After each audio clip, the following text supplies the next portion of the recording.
Mr. Yash Chopra, how important is an international film festival for you? I feel it's very important because in the International Film Festival, you come across a lot of people. You come to see a lot of wonderful films from all over the world. This complete intersection of filmmakers from this country and from that country, all over the countries. And this is the only chance when we meet people, we see their films, we learn certain things from them, and we also able to market our films in the territories where our films generally don't go. Do you remember some good films you have watched at festivals? Because after a long time this festival is happening in Bombay, because otherwise I've been seeing it in Madras, Bangalore, even Calcutta and Delhi. And these films which I have seen was called, I saw Cinema Paradiso, is a wonderful film. And now at the spur of the moment I can't remember, I've seen a lot of films. And one film which I liked it very much, what people have made in Hindi, two versions. It is a Turkish film which means khata meat and all that. Because in Turkish and in Egyptian background, the culture and the sensibility is the same as in India till today. And otherwise, I've seen a lot of films in different festivals, but at this very moment, I don't know able to name those films. Do you get ideas in terms of technique and story from the festival films? Not the idea of the story, but you can say that in the film festival, the films which come from, naturally, they are from very good makers from all over the world. You definitely do get idea of the technique or some sequences or some treatments you do get, because the all the other countries, the culture and the other things are so different that we can't adopt those stories for us. And I've never adopted any story from any other English film or any foreign film so far. So, where did Darr take birth? Darr take birth only what you call an idea came. The idea came to my son Aditya Chopra. Let's make a film on an obsessed lover. This is only one sentence, and we start developing it. I understand a lot of people are saying that it's Cape Fear or something. I think people say because in the climax is in boat, rain, night. But I don't think people who have seen Cape Fear, who have seen that, can say the same thing, because Cape Fear is not a story of an obsessed lover, it's a story of revenge. Because of that particular sequence, I definitely wanted the sequence during the day in Switzerland, but there were some technical problems with me. So I went to Switzerland, shot the sequence.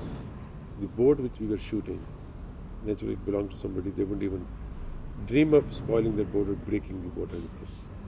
And technically we understood it's not possible. So we shot the whole sequence of climax, what we call action climax. Indoors, we created our own boat and rain and thunder and all that. So some people say this thing, that it's inspired from Cape Fear. But it does look a bit like Cape Fear. You can say that sequence does look like a Cape Fear. I mean to say the subject or the story or the idea or the whole emotional background.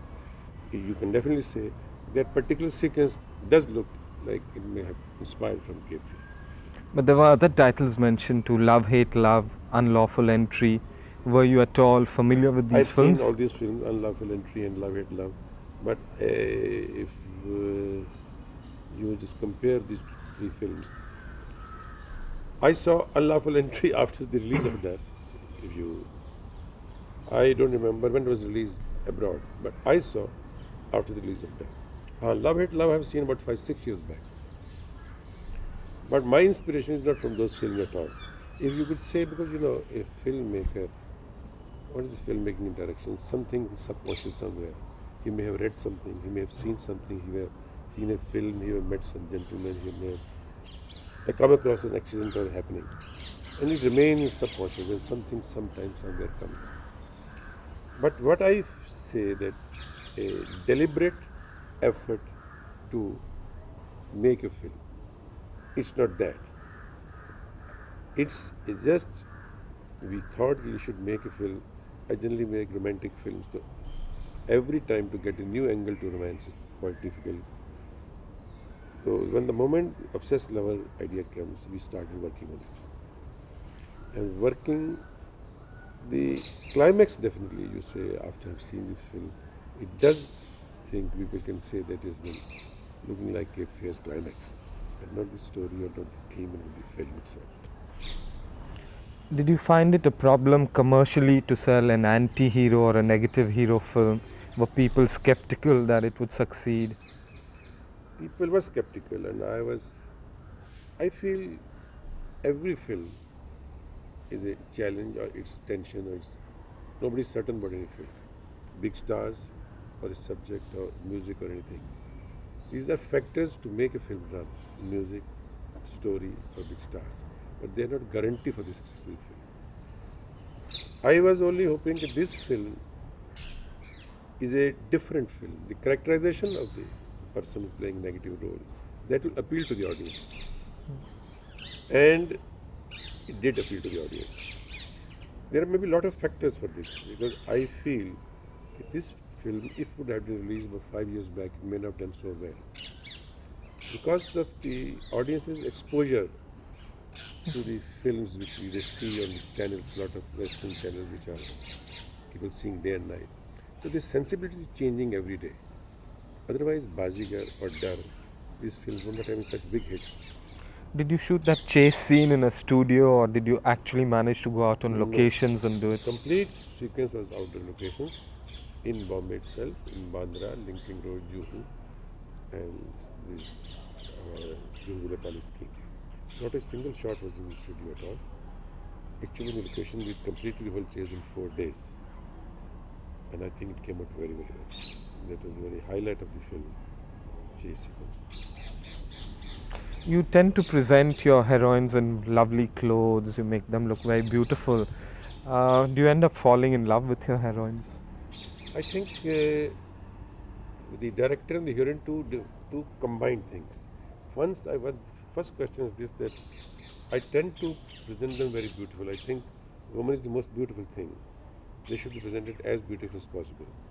And I try my level best to present them as beautiful as possible, as fetching or sensuous as possible on the screen. While you are making the film, if you're not completely involved with the heroine, I don't think you can take the best out of the film. It's a different type of emotion, because it's a professional emotion. It's not a personal emotion. Personal, private emotion doesn't count in this. It's a professional emotion. If I'm not liking a heroine, if I'm not loving her, if I'm not saying she's fantastic, she's the most beautiful, she's the most beautiful actress, she's the most beautiful person, and that character which I'm trying to portray is not perfect, my passion doesn't come into her.